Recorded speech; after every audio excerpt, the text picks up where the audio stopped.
यहाँ पे बिट्स में मैंने जब एडमिशन लिया ना, तब मुझे यहाँ का माहौल कुछ अलग ही लगा। मतलब यहाँ पे ज़ीरो अटेंडेंस है, ऐसा तो हमने कभी सुना भी नहीं था। और ओवरऑल जो एनवायरनमेंट है बिट्स का, वो काफ़ी अलग है दूसरे इंस्टीट्यूट से। यहाँ पे काफ़ी सारी फैसिलिटीज़ है, काफ़ी सारी अपॉर्चुनिटीज़ है। कुछ कुछ चीज़ें मुझे अलग लगी यहाँ पे आके। और मैंने यहाँ पे कुछ चीज़ें डिस्कवर की कि यहाँ पे बहुत सारे प्रोग्राम्स चलते हैं। चाहे आप कोई भी स्टूडेंट्स हो, चाहे आप बीई के एडमिशन के लिए तैयारी कर रहे हो, बिटसेट के या एमई के, या आप कोई फैकल्टी हो, या आप कोई समर इंटर्नशिप करना चाहते हो, या यहाँ पे रिसर्च करना चाहते हो, ऐसे काफ़ी स्कीम्स, कोर्सेज और पॉलिसीज़ हैं यहाँ पे जो आपको कुछ कुछ इंस्टीट्यूट्स में मिलेंगे पर बहुत सारे इंस्टीट्यूट्स में नहीं मिलेंगे। तो मैंने सोचा आज एक वीडियो बनाया जाए बिट्स के सारे फेलोशिप्स, सारे स्कीम्स के ऊपर, ताकि अगर आप यहाँ पे एडमिशन लेने का सोच रहे हो ना, तो आपके लिए एक वीडियो में सारी जानकारी मिल जाए। इस चैनल पे मेरी हमेशा कोशिश रहती है कि मैं आपको न्यू न्यू कंटेंट लाऊं, ताकि आप अपने लाइफ के जो भी मेजर डिसीजंस हैं वो अच्छी तरीके से ले पाए। इस चैनल पे मैं बात करती हूँ fellowships, scholarships, specially research fellowships. और मुझे काफ़ी क्वेश्चंस आते हैं उन स्टूडेंट्स से जो बिट्स में एडमिशन लेना चाहते हैं, क्योंकि अभी तो सबको पता है कि मैं बिट्स में पीएचडी कर रही हूँ। मतलब मेरा ऑलमोस्ट ख़त्म हो ही गया है। तो मैंने सोचा ऐसा वीडियो आपके लिए काफ़ी हेल्पफुल रहेगा। इस वीडियो में मैं बात करने वाली हूँ उन सारे कोर्सेज के और फेलोशिप्स और स्कीम्स की जो बिट्स में है। ठीक है, जैसे कि बी, एमई, पीएचडी, विल्प। अगर आप पार्ट टाइम कुछ करना चाहते हैं तो भी यहाँ पे फैसिलिटीज़ हैं। अगर आप कहीं पे ऑलरेडी जॉब कर रहे हैं और यहाँ पे काम करना चाहते हैं तो भी आपके लिए अपॉर्चुनिटीज़ है। अगर आप किसी कॉन्फ्रेंस में जाना चाहते हैं तो मैंने इसके पहले वीडियो बनाया ही है कि गवर्नमेंट की तरफ से कौन से ट्रैवल ग्रांट्स हैं, पर बिट्स में भी डोमेस्टिक और इंटरनेशनल कॉन्फ्रेंस के लिए ट्रैवल ग्रांट्स अवेलेबल हैं। अगर आप बीई या एमई स्टूडेंट हो और आप इंटर्नशिप करना चाहते हो बिट्स में, तो भी इनका समर इंटर्नशिप प्रोग्राम अवेलेबल है। तो ये सारी चीज़ें जब मैंने इंटरनेट पे सर्च करने की ट्राई की तो मुझे एकदम प्रॉपर अच्छे तरीके से जो इन्फॉर्मेशन है वो नहीं मिली। तो आज का वीडियो आपके लिए काफ़ी हेल्पफुल होने वाला है। हम बात करेंगे eligibility, stipend, fees, application process क्या होगा और सिलेक्शन प्रोसेस क्या होगा इन सारे कोर्सेस। पीएचडी में भी full time, part time, drive PhD, PhD impact. अगर आप इंटरनेशनल स्टूडेंट हो, if you are an international student who wants to take admission to PhD, then what is the criteria for that? We are going to discuss everything and I'll give you an overview about everything that is happening over here. हाल ही में bits में और एक PhD programme भी चालू हुआ है और उसके बारे में भी मैं बात करूंगी। तो चलिए शुरू करते हैं। तो बात करते हैं सबसे पहले ऐसे कोर्स के जिसके लिए बिट्स सबसे ज़्यादा जाना जाता है और ये स्टूडेंट्स बिट्स में मेजॉरिटी में है। तो अगर आप 9 स्टूडेंट्स इस कोर्स के लोगे तो 2-3 बाकी सब कोर्सेज को मिल जाएंगे आपको। बात कर रही हूँ मैं बी, बैचलर इन इंजीनियरिंग के। कुछ स्टूडेंट्स इसको बोलते हैं बीटेक, पर यहाँ पे इस कोर्स का नाम है bachelor in engineering, BE. BITS में इसको फर्स्ट डिग्री भी कहते हैं। तो फर्स्ट डिग्री वो कोर्सेज हैं वो ग्रेजुएशन लेवल पे हैं। तो बीएससी, बी और एमएससी, ये 3 कोर्सेज जो हैं वो फर्स्ट डिग्री माने जाते हैं। और बी फार्म भी। अगर आप सब्जेक्ट्स की बात करें तो ये सारे वो सब्जेक्ट्स हैं जिन पे आप बी कर सकते हैं। अगर आप फीस की बात करें तो बिट्स में बी के लिए एडमिशन लेना थोड़ा सा महंगा है। थोड़ा नहीं, मैं बोलूँगी काफ़ी महंगा है, क्योंकि अगर आप सिर्फ सेमेस्टर फी की बात करो तो अराउंड 2.5 लाख होता है। एक सेमेस्टर 6 महीने का होता है। तो अगर आप बी का कोर्स देख लो तो 4 साल का ये कोर्स है, तो 8 सेमेस्टर, उसमें से कुछ सेमेस्टर्स जाते हैं आपके प्रोजेक्ट के लिए, पर ज़्यादातर पढ़ाई के लिए। ठीक है, अगर आप समर में, अगर आप गर्मियों की छुट्टी में यहाँ पे काम कर रहे हैं तो उसके लिए अलग से फीस है। ये बोल रही हूँ मैं सिर्फ सेमेस्टर फीस की। अगर आप एडमिशन ले रहे हैं पहली बार तो ये सारा फीस स्ट्रक्चर है, आप वीडियो को पॉज कर सकते हैं और देख सकते हैं। मैं ये भी बोलना चाहती हूँ कि 30% स्टूडेंट्स यहाँ पे उनको कुछ फेलोशिप मिलती है या उनको कुछ स्टाइपेंड मिलता है या कुछ तो उनको मतलब फाइनेंशियल असिस्टेंस भी यहाँ पे स्टूडेंट्स को मिलता है। अगर आप बीई के लिए बिट्स में एडमिशन लेना चाहते हो तो उसके लिए 4 तरीके हैं। पहला तो आप बिटसेट स्कोर क्रैक करें। ओके, तो बिटसेट एक ऐसा एग्जाम है जिसके ऊपर मैंने पहले वीडियोस भी बनाए हुए हैं, आप बिट्स प्लेलिस्ट चेक कर सकते हो।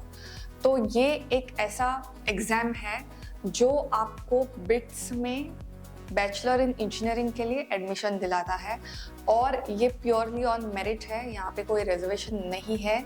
इसके डिटेल्स आप मेरे दूसरे वीडियोस में चेक कर सकते हो, मैं डिस्क्रिप्शन में भी वो वीडियो डाल दूँगी। दूसरी चीज़ है, अगर आप किसी स्टेट या सेंट्रल बोर्ड के टॉपर रह चुके हो तो भी आपको डायरेक्ट एडमिशन मिलेगा irrespective of your BITSAT score. आपको बिटसेट देना पड़ेगा पर उसका स्कोर आपको एडमिशन में हेल्प नहीं करेगा। आप अगर टॉपर हो तो आपको डायरेक्ट एडमिशन मिल जाएगा।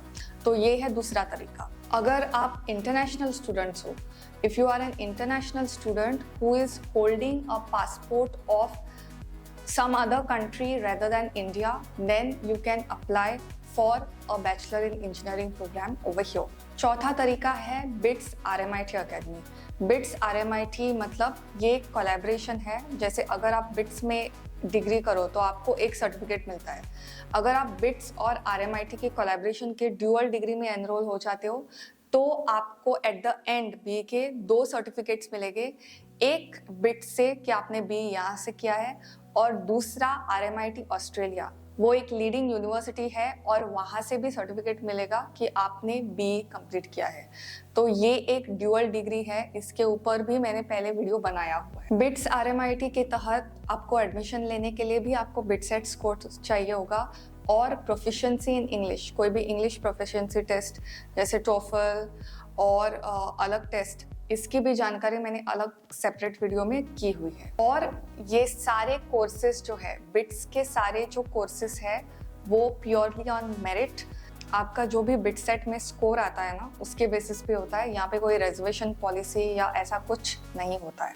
तो अब बैचलर के बाद क्या करेंगे, मास्टर्स है ना, तो बात करते हैं हायर डिग्रीज की, यानी ME और MPharm। अगर आप इन 2 कोर्सेज के लिए एडमिशन लेना चाहते हो तो आपको क्लियर करना पड़ेगा एक टेस्ट जिसको बोलते हैं HD, higher degree admission test. ठीक है, ये रहे वो सारे सब्जेक्ट्स जिनमें आप बिट्स में ME कर सकते हैं। यहाँ पे आपको 13,400 रुपये पर मंथ मिलेगा। इसको आप स्टाइपेंड की तरह मान सकते हो। अगर आप गेट या जीपेट के स्कोर के थ्रू आते हो तो भी आपको ये अमाउंट मिल जाएगा। आपको मिनिमम 60% ऑफ मार्क्स आपके ग्रेजुएशन में होने चाहिए। एडमिशन जैसे कि मैंने बोला है बिट्स HD टेस्ट, या आपने अगर गेट में फोड़ा है बहुत और जीपेट में आपका अच्छा स्कोर है, गेट या जीपेट, गेट इंजीनियरिंग के लिए, जीपेट इज फॉर फार्मेसी। तो ये 2 एग्जाम्स में अगर आपने क्वालिफाइंग मार्क्स लाए हैं, वो क्या कट ऑफ है वो हर बार चेंज होती है, तो मैं अभी वो नहीं बताऊंगी। जब वो एग्जाम का ब्रोशर आ जाएगा तो आप उसमें चेक कर सकते हो। अगर आपको एक स्टाइपेंड मिल रहा है 13,400 रुपये, तो आपको कुछ काम करना पड़ेगा यहाँ पे। मतलब PhD में इसको टीचिंग ड्यूटी बोलते हैं, ME में ग्रेजुएट स्टूडेंट टीचिंग असिस्टेंटशिप बोलते हैं। मतलब आपको प्रोफेसर्स को असिस्ट करना पड़ेगा। डायरेक्टली आपको पढ़ाना नहीं होगा पर एक्सपेरिमेंट्स में या कुछ टीचिंग मॉड्यूल्स में आपको कुछ मदद करनी पड़ेगी।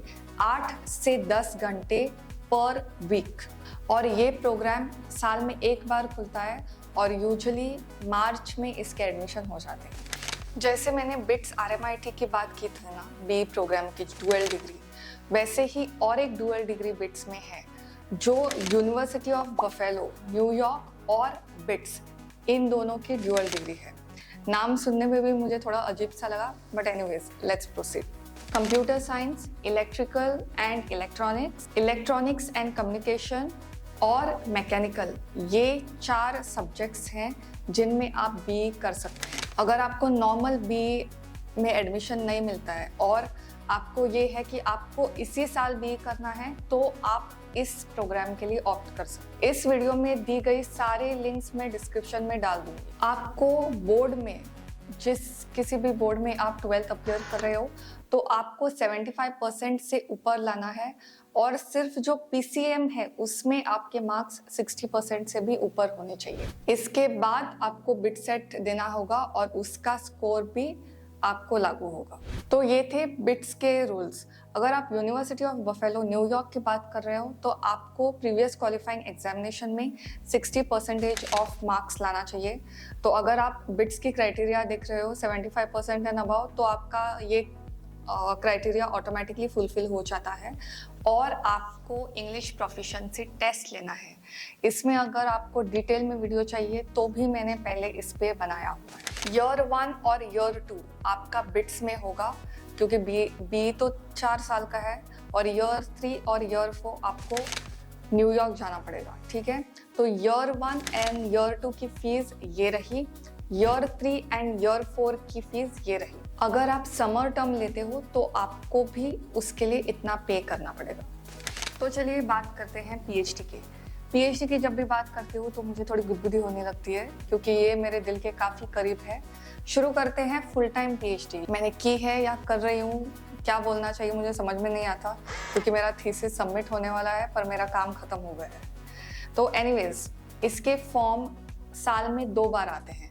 तो अगर आप एक टाइम एडमिशन मिस करते हो तो 6 महीने में अगली बार मौका आने ही वाला है, मार्च, अप्रैल और अक्टूबर, नवंबर में।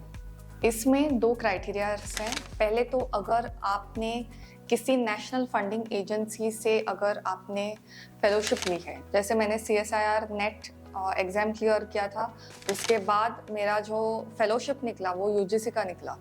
तो अगर आप ऐसे किसी फंडिंग एग्ज़ाम को क्लियर करते हैं तो आपको जो भी उनके रूल्स हैं उस हिसाब से, सिर्फ CSIR या UGC नहीं, DBT, ICMR, ICAR, inspire fellowship, तो ये सारे जो फेलोशिप्स हैं उनका जो भी अमाउंट है वो आपको उस ऑफिशियल बुलेटिन के हिसाब से मिलेगा।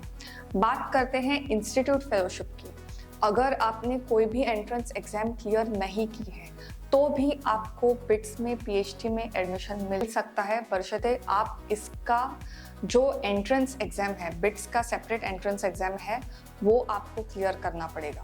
ओके, हाल ही में एक बुलेटिन आया था कि जो यूजीसी का फेलोशिप टेस्ट है, मतलब CSIR का जो टेस्ट है, उसी में एक ऑप्शन ऐड होगा पीएचडी एंट्रेंस के लिए। पर अभी तक जिस टाइम पे मैं ये वीडियो फिल्म कर रही हूँ, बिट्स ने वो पॉलिसी अडॉप्ट नहीं की है। तो यहाँ पे बिट्स का अपना खुद का एंट्रेंस एग्जाम है, वो क्लियर करने के बाद आपका सिलेक्शन होगा इंटरव्यू के बेसिस पे। सो रिटन एग्जाम प्लस इंटरव्यू। तो पैसे कितने मिलेंगे पर मंथ? अगर आपने पहले पीएचडी को एडमिशन लेने से पहले ME, MTech, MPharm या MBA और MPhil ये किया है तो आपको 37,000 पर मंथ देना पड़ेगा। तो आपको 37,000 पर मंथ ये आपको मिलेगा। इसमें कोई HRA नहीं मिलती है। कंटिजेंसी थोड़ी सी अराउंड 10 की 20,000 की कुछ मिल जाती है। एग्जैक्ट अमाउंट मैं स्क्रीन पे डाल दूँगी। अगर आपने MSc, B या B.Pharm किया है पीएचडी को एडमिशन लेने से पहले, जिसके मार्क्स के बेसिस पे आप एडमिशन ले रहे हो, तो आपकी स्टार्टिंग सैलरी 34,000 रहेगी। ठीक है, तो BE में मैंने जैसे ही बोला है, फर्स्ट डिग्री और हायर डिग्रीज का कॉन्सेप्ट है। अगर आप फर्स्ट डिग्री में से एडमिशन लेते हो तो आपको 34,000, अगर आप हायर डिग्री में से एडमिशन लेते हो तो आपको 37,000। इसके बेसिस पे वो फ्लक्चुएट होगा और 2 साल बाद ये नंबर्स इंक्रीज होंगे डिपेंडिंग ऑन आपके अगर पब्लिकेशन है कि नहीं, आपका परफॉर्मेंस कैसा है। तो ये सारी चीज़ें अकाउंट कर दी जाएंगी अगर आप इंस्टीट्यूट फेलोशिप में हो तो। जैसे कि मैंने बोला, मास्टर्स इसके लिए क्राइटेरिया है पीएचडी को एडमिशन लेने के लिए। BE भी एडमिशन ले सकते हैं डायरेक्ट पीएचडी के लिए बिना मास्टर्स किए।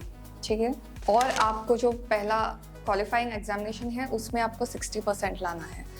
अगर आप ह्यूमैनिटीज़ या सोशल साइंसेज में पीएचडी करना चाहते हो तो आपको MA में अगर 55% मार्क्स होगा तो भी चलेगा। ये रहे सारे सब्जेक्ट्स जिसमें आप बिट्स में पीएचडी कर सकते हो। एडमिशन और सिलेक्शन मैंने जैसे कि बोला, पहले एक रिटर्न टेस्ट होगा, उसके बाद इंटरव्यू होगा, उसके बेसिस पे आपको एडमिशन मिल जाएगा। अगली स्कीम है पीएचडी एस्पिरेंट। अगर आप अच्छे सीनियर पोजीशन में हो किसी भी R&D लैब में या कोई गवर्नमेंट ऑर्गेनाइजेशन में या इंडस्ट्री में और आपको पीएचडी करनी है तो ये आपके लिए है। ये PhD aspirant scheme part time PhD जैसे ही है, पर ये पार्ट टाइम पीएचडी नहीं है। वो कैसे नहीं है वो मैं आगे थोड़ी देर बाद बताऊंगी। अभी के लिए इसके लिए एलिजिबल होने के लिए आपको सबसे पहले तो आपका जो भी ऑर्गेनाइजेशन है और बिट्स का उसके साथ कोई कोलैबोरेशन या टाई अप होना चाहिए। ये इसका सबसे मेन क्राइटेरिया है। जब आप पीएचडी के लिए एडमिशन लोगे तो एक जो सुपरवाइजर रहेगा वो बिट्स का रहेगा। अगर को सुपरवाइजर है तो वो बिट्स के बाहर का हो सकता है, पर सुपरवाइजर बिट्स का ही होना चाहिए। और आपके ऑर्गेनाइजेशन से NOC नो ऑब्जेक्शन सर्टिफिकेट होना चाहिए। ये सर्टिफिकेट जो नॉर्मल पार्ट टाइम है उसके लिए भी लागू है। एप्लीकेशन फॉर्म आप कभी भी अप्लाई कर सकते हो, पर ये जो प्रोसेसिंग होगा इन एप्लीकेशन फॉर्म्स का, तो इन 4 times of the year it will be processed, these 4 times of the year. ये मैं यहाँ पे कुछ इसके डेट्स ये रहे। बात करते हैं पीएचडी पार्ट टाइम की। तो ये जो क्राइटेरियाज है वो पीएचडी एस्पिरेंट की तरह ही है, मतलब ये वर्क तो थोड़ा पार्ट टाइम ही रहेगा, पर इसमें कुछ चीज़ें हैं। जैसे एस्पिरेंट स्कीम जिन्होंने उन प्रोफेशनल्स के लिए थी जो कुछ एक्सपीरियंस, मतलब कुछ साल का एक्सपीरियंस है उनके पास और जो रिलेटिवली सीनियर है। अगर आप नॉर्मल पार्ट टाइम पीएचडी की बात कर रहे हो बिट्स में, तो आपको 1 साल का वर्क एक्सपीरियंस काफ़ी है इसके लिए। और दूसरी बात, इसके लिए आपका जो भी ऑर्गेनाइजेशन है और बिट्स का, इसका कोलैबोरेशन या टाई अप होना ज़रूरी नहीं है, जो कंपलसरी था एस्पिरेंट स्कीम के लिए। इसके लिए भी आपको NOC लगेगी आपके जो एम्प्लॉयर है उनसे। आपको मास्टर्स में 60% ऑफ मार्क्स मिलने चाहिए अगर आप पार्ट टाइम के लिए सोच रहे हो तो। ये चीज़ ध्यान रखना कि यहाँ पे कोई भी स्टाइपेंड नहीं मिलता है। पार्ट टाइम जो पीएचडी है उनका मतलब यही होता है कि आप कहीं पे जॉब कर रहे हो, आप प्रमोशन या वहाँ पे जो आपका ग्रोथ है उसके लिए पीएचडी कर रहे हो। इसका ये मतलब होता है कि आपको ऑलरेडी कहीं से तो सैलरी मिल रही है। तो पार्ट टाइम पीएचडी में कोई भी स्टाइपेंड नहीं मिलता। हाल ही में बिट्स में एक पीएचडी प्रोग्राम शुरू हुआ है, ड्राइव पीएचडी। इसका फुल फॉर्म ये है। तो मेरे लैब में भी एक लड़की ज्वाइन हुई है ड्राइव पीएचडी के अंदर। तो इसके फ़ायदे, तो इस प्रोग्राम के बारे में थोड़ा सा मैं बता दूंगी। जो नॉर्मल पीएचडी है, चाहे वो एस्पिरेंट हो, फुल टाइम पीएचडी हो या पार्ट टाइम पीएचडी हो, जो भी उनका ऑब्जेक्टिव है वो पीएचडी ही है। ये जो ड्राइव स्कीम है तो उसका ऑब्जेक्टिव है एक स्टार्टअप, ठीक है। आपको मतलब एक कंपनी खड़ी नहीं करनी है, पर कम से कम उसका प्रोटोटाइप तो रेडी होना चाहिए जब आप पीएचडी ख़त्म कर रहे हो तो। और जो वो स्टार्टअप होगा, जो वो प्रोटोटाइप होगा, वो आपके बिट्स के, वो आपने जो पीएचडी में काम किया है ना उसके ऊपर बेसिस। तो इसके एप्लीकेशंस जो खुले हैं वो जनवरी-फरवरी इस साल खुले हैं, मतलब सबसे पहली बार हुआ है। और इसका टाइम फ्रेम दिया गया है 3 से 4 साल, ठीक है। आप जैसे भी ख़त्म करते हो उस हिसाब से। इसमें जो आपको स्टाइपेंड मिलेगा वो है 60,000 रुपीज़, ओके। ये नॉर्मल जो पीएचडी कर रहे हैं, और अगर आपके किसी कोई फेलोशिप है तो भी आपको इससे ज़्यादा फ़ायदा होगा। सब्जेक्ट्स है डीप साइंस एंड टेक्नोलॉजी। तो ये बाकी सब्जेक्ट्स के लिए नहीं है, तो ये साइंस सब्जेक्ट्स और इंजीनियरिंग टेक्नोलॉजी उस टाइप का है। BTech, MSc, ME, MTech ये सारे एलिजिबल है उसके लिए। तो इसके लिए आपको 60% ऑफ मार्क्स लाना पड़ेगा। आपका अगर प्रीवियस कोई एंटरप्रेन्योरल एक्सपीरियंस है, आपने अगर बिजनेस खोला है, तो ये इसके लिए एड ऑन होगा। हालांकि ये मैंडेटरी नहीं है कि आपका कोई बिजनेस एक्सपीरियंस हो और उसके बाद ही आपको एडमिशन मिले, ऐसा ज़रूरी नहीं है। सिलेक्शन होगा, रिटर्न टेस्ट होगी इसके बाद इंटरव्यू होगा। ये तो नॉर्मल पीएचडी में भी होता है। इसके अलावा इसमें एक पिच डेक प्रेजेंटेशन होगा। मतलब एक अलग से प्रेजेंटेशन होगा सिर्फ ड्राइव पीएचडी स्टूडेंट्स के लिए जो एडमिशन लेना चाहते हैं कि क्या आइडिया है एक स्टार्टअप को शुरू करने की, इसको एक प्रोटोटाइप बनाने की। तो ये सब आपको उस प्रेजेंटेशन में बताना पड़ेगा। अगर आप इस स्टेज पे कंफ्यूज हो रहे हैं तो आपको जो भी सुपरवाइजर है या आप कोई भी मेंटोर है तो उससे गाइडेंस लेके इस हिसाब से उस डायरेक्शन में आप बात कर सकते हैं। जैसे मैंने कुछ स्टूडेंट से बात की थी, बिट्स के स्टूडेंट से, जिन्होंने ड्राइव इंटरव्यू लिया था। तो उनका ये कहना है कि जो वो इंटरव्यू था वो पीएचडी इंटरव्यू से थोड़ा अलग था। मतलब इस इंटरव्यू का जो एम था वो था कि पीएचडी के दौरान कुछ ऐसा प्रोडक्ट बनाओगे या सर्विस बनाओगे जो कमर्शियली उसका वायबिलिटी होगा, मतलब कमर्शियल सिग्निफिकेंस होगा। तो उस दिशा में ये पीएचडी रहेगी। जैसे कि मैंने बोला 60,000 पर मंथ से आपकी सैलरी स्टार्ट होती है। इसके अलावा आपको अपना स्टार्टअप स्टार्ट करने के लिए कुछ सीड फंड जैसे शुरुआत का अमाउंट भी मिल सकता है और इंक्यूबेशन सपोर्ट भी मिल सकता है। मतलब बिट्स का एक इंक्यूबेशन सपोर्ट है बायोनेस्ट करके।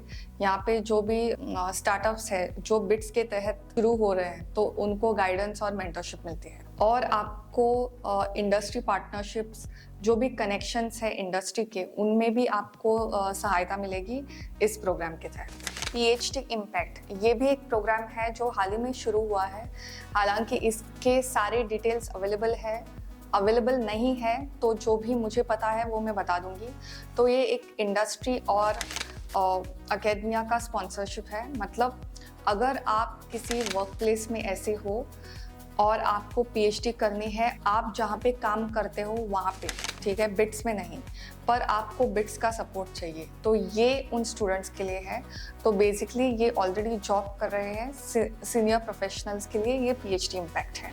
आपको बिट्स के फैकल्टी से भी मेंटरशिप मिलेगी और आपका जो भी मतलब पर्सनल जो भी काम रहेगा जॉब के यहाँ, उससे भी आपको मेंटरशिप मिलेगी। आपको बिट्स पीएचडी देगा, ठीक है, आपको मेंटरशिप दोनों से मिलेगी और आप काम ज़्यादा करके आप जो भी आपका जो वर्क प्लेस है ना वहाँ पे आप कर सकते हैं। ये रहे उसके सारे सब्जेक्ट्स जिसमें आप पीएचडी इम्पैक्ट कर सकते हो। अगर आपको इसमें एडमिशन चाहिए तो वेबसाइट पे अगर आप पीएचडी इम्पैक्ट टाइप करोगे तो वहाँ पे एक गूगल फॉर्म खुलेगा, तो वहाँ पे वो फॉर्म भर देना और आपको होपफुली कॉल आएगा या आप वहाँ से वो you can take it forward from there. अगर आप ओवरसीज स्टूडेंट हो, if you are an international student who is not a citizen of India, who is holding a passport of a foreign country other than India, and you want to pursue your admission of PhD over here, then you can do that as well. Your stipend would be 34,000 or 37,000 depending on your previous qualification. These are the subjects where you can apply, and this is the fee that you might want to consider. तो समझो आप PhD के लिए admission लेना चाहते हो और आपको एडमिशन नहीं मिला किसी भी कारण से, तो भी निराश होने की ज़रूरत नहीं। बिट्स में हमेशा प्रोजेक्ट वैकेंसीज आते हैं प्रोजेक्ट फेलो पोस्ट के लिए, specifically junior research fellow post के लिए। तो अगर आप किसी भी पीएचडी स्टूडेंट से मिले बिट्स से, तो ज़्यादातर स्टूडेंट्स हैं जिन्होंने प्रोजेक्ट पे ज्वाइन किया था एज जूनियर रिसर्च फेलो और उसके बाद उनका प्रोजेक्ट कन्वर्ट हुआ फुल टाइम पीएचडी में। तो ज़रूरी नहीं है कि आपको थ्रू रेगुलर पीएचडी एडमिशन ही पीएचडी में एडमिशन लेना चाहिए। इसके अलावा भी कई सारे तरीके हैं जिससे आपको पीएचडी मिल सकती है। तो आप जो बिट्स का पेज है, नोटिफिकेशन या रिक्रूटमेंट पेज, उसका लिंक मैं डाल दूंगी डिस्क्रिप्शन में, उसमें भी आप चेक कर सकते हैं। और हमेशा चेक करते रहना क्योंकि प्रोजेक्ट फेलो के वैकेंसीज आते रहते हैं। मान लो आप कहीं पे ग्रेजुएशन कर रहे हो, पोस्ट ग्रेजुएशन कर रहे हो या पीएचडी कर रहे हो और आपको बिट्स में सिर्फ इंटर्नशिप के लिए आना है, तो भी आपको ये पॉसिबल है। बिट्स पिलानी गोवा रिसर्च प्रोग्राम, ये सिर्फ गोवा के लिए है। पिलानी और हैदराबाद के लिए आप उनके वेबसाइट पे चेक कर सकते हैं। ये इंटर्नशिप प्रोग्राम इसी साल चालू हुआ था, तो मैंने सोचा इसकी भी इंफॉर्मेशन आपको दे दूं क्योंकि ये काफ़ी लेटेस्ट है। इससे आपको हेल्प मिलेगी साइंटिस्ट और इंजीनियर्स से इंटरेक्ट करने की। और अगर आप से सपोज ग्रेजुएशन या पोस्ट ग्रेजुएशन कर रहे हो और आपका पीएचडी करने का इरादा है, तो इसके लिए ये काफ़ी हेल्प करेगा। अगर आप रिसर्च स्कॉलर हो और आपके टॉपिक के रिलेटेड कुछ भी है दूसरे कैंपसेस में, तो ये इंटर्नशिप बहुत ही अच्छा मौका है इसको यूज़ करने का। तो इसका मैक्सिमम ड्यूरेशन रहेगा 60 दिन, 2 महीने, इससे कम भी हो सकता है, पर वो डिपेंड करता है आपके काम पे। आप इंडियन नेशनैलिटी के होना चाहिए और ये प्रोग्राम जो होगा वो ऑफलाइन होगा, आपको कैंपस में रुकना पड़ेगा। इसके एप्लीकेशंस जो है वो फरवरी में रिलीज़ होते हैं, तो हमेशा बिट्स के वेबसाइट पे चेक करते रहना। जब मैं पीएचडी के लिए एडमिशन लेना चाहती थी तो मैं तो मतलब डेली मेरा सुबह उठ के बस यही था कि सारे जो इंस्टीट्यूट्स है, यूनिवर्सिटीज़ हैं जहाँ पे मैं पीएचडी के लिए एडमिशन लेना चाहती हूँ, वो मैं डेली चेक करूँ। तो आप भी ऐसा कर सकते हो, कोई टाइम फिक्स कर लो, चाहे तो मॉर्निंग में या खाने के बाद, और सारे वेबसाइट, सारे वैकेंसीज चेक करना। तो इससे आपको सब कुछ लेटेस्ट मिलेगा और आपको डेडलाइन से पहले इस एप्लीकेशन को फिल करने का मौका मिलेगा। अगर आपकी पढ़ाई किसी भी कारण की वजह से, किसी भी रीज़न की वजह से अगर छूट गई है, चाहे वो फैमिली प्रेशर हो, कोई भी फाइनेंशियल सिचुएशन हो घर में, और अभी आप जॉब कर रहे हैं पर आपको वो अपनी पढ़ाई कंप्लीट करनी है, तो बिट्स में एक प्रोग्राम है, उसका नाम है विल्प, जिसके तहत आप यहाँ पे पार्ट टाइम जो अपनी पढ़ाई है वो कंप्लीट कर सकते हो। Most of the subjects are eligible, कोई भी सब्जेक्ट उठा लो वो यहाँ पे अवेलेबल है, आप वेबसाइट चेक कर सकते हो उसके लिए। ये सारे प्रोग्राम्स हैं विल्प के अंदर जिसमें आप एडमिशन ले सकते हो। इसके 2 मेन फ़ायदे हैं। पहले तो आपको जॉब छोड़नी नहीं पड़ेगी डिग्री लेने के लिए। दूसरी बात, बिट्स के जो सारे प्रोग्राम्स हैं, सिर्फ यही नहीं, बिट्स का जो ओवरऑल करिकुलम भी मैंने देखा है। ये मैं सिर्फ इसलिए नहीं बोल रही हूँ कि मैं बिट्स में पढ़ती हूँ, मैं इसलिए भी बोल रही हूँ कि मैंने काफ़ी जगह पढ़ाया हुआ भी है और मैंने स्टेट गवर्नमेंट एडेड कॉलेजेस में भी पढ़ाया है और बाकी जगह काम भी किया है। तो ये करिकुलम जो अभी ट्रेंडिंग है इंडस्ट्रीज़ या ऑर्गेनाइजेशन, उसके बराबर है। तो आप अगर जॉब कर रहे हो तो ये मत समझना कि आप किसी आउटडेटेड सिलेबस या जो मतलब आप कभी नहीं पढ़ोगे वो पढ़ोगे। तो अभी के जो करंट हैपनिंग्स है ना, वो उसके बराबर का है। आपको 60% ऑफ मार्क्स चाहिए और 1 साल का एक्सपीरियंस चाहिए इसके लिए। ये रही इसकी फीस। इस विल्प प्रोग्राम के 3 स्ट्रक्चर है। पहले तो कंटिन्यूअस ग्रेडिंग होगा, मतलब ऐसा नहीं कि एक बार ही आओ एग्जाम करके निकल जाओ। आपके कुछ ड्यूरेशन में एक तो क्विज होगा, नहीं तो कुछ होगा, और उसका ऑनलाइन या ऑफलाइन मोड है, वो आप चूज कर सकते हो। इसके डिटेल्स के लिए बेहतर होगा आप विल्प की वेबसाइट पे चेक करो और ऑफिशियल से बात करो। इसमें केस स्टडीज और असाइनमेंट्स होंगे, और जो लास्ट सेमेस्टर होगा किसी भी डिग्री का, तो उसमें आपको प्रोजेक्ट करने का मौका मिलेगा। तो ये आप चाहे तो जिस ऑर्गेनाइजेशन में आप काम करते हो वहाँ पे भी कर सकते हो। अगर आप बिट्स में काम कर रहे हो, रिसर्च कर रहे हो, तो यहाँ पे ट्रेवल ग्रांट्स अवेलेबल है, मतलब कॉन्फ्रेंस के लिए, डोमेस्टिक कॉन्फ्रेंस जो भारत में हो रही है और जो इंटरनेशनल कॉन्फ्रेंस, उसके लिए सब फंडिंग है। इसके ऊपर मैंने एक डेडिकेटेड वीडियो बनाया हुआ है और मुझे भी ट्रेवल ग्रांट मिली है डोमेस्टिक कॉन्फ्रेंस के लिए, तो मेरा भी पर्सनल एक्सपीरियंस मैंने उसमें शेयर किया है, तो उसमें आप डिटेल में आप चेक कर सकते हो। मुझे पता है कि इंडिया में सेंट्रल गवर्नमेंट और बाकी सारे फंडिंग एजेंसीज भी ट्रेवल ग्रांट्स देते हैं, पर ये सिर्फ आपको बिट्स में ही मिलेगा। तो ये वीडियो मतलब काफ़ी पेंडिंग था, मैं सोच रही थी बनाऊं पर हुआ ही नहीं, क्योंकि इतनी सारी इन्फॉर्मेशन कलेक्ट करनी थी। और अब मैं स्क्रीन पे देख रही हूँ तो मेरे कैमरा की बैटरी भी थोड़ी मतलब मरने ही वाली है। तो जल्दी से जल्दी वाइंड अप करते हैं। कोई क्वेश्चन हो तो मुझे कमेंट्स में बता देना, और मुझे ये भी जानना है कि आप किस स्टेट से हो और कहाँ पे और कौन सा कोर्स कर रहे हो। मुझे बहुत खुशी होगी आपसे मिलके, और आपके सारे कमेंट्स के आंसर देंगे और आपके सारे कमेंट्स और क्वेश्चंस का आंसर देंगे। कुछ भी क्वेश्चन हो तो झिझकना मत, मुझे डायरेक्टली कमेंट कर सकते हो। अगले वीडियो में मिलते हैं। अगर ऐसे ही वीडियोस चाहिए जिसमें बहुत सारी इन्फॉर्मेशन पैक्ड है तो मुझे कमेंट करके बताना, मैं आगे भी ऐसे करते रहूँगी। तो अगले वीडियो में मिलते हैं। बाय।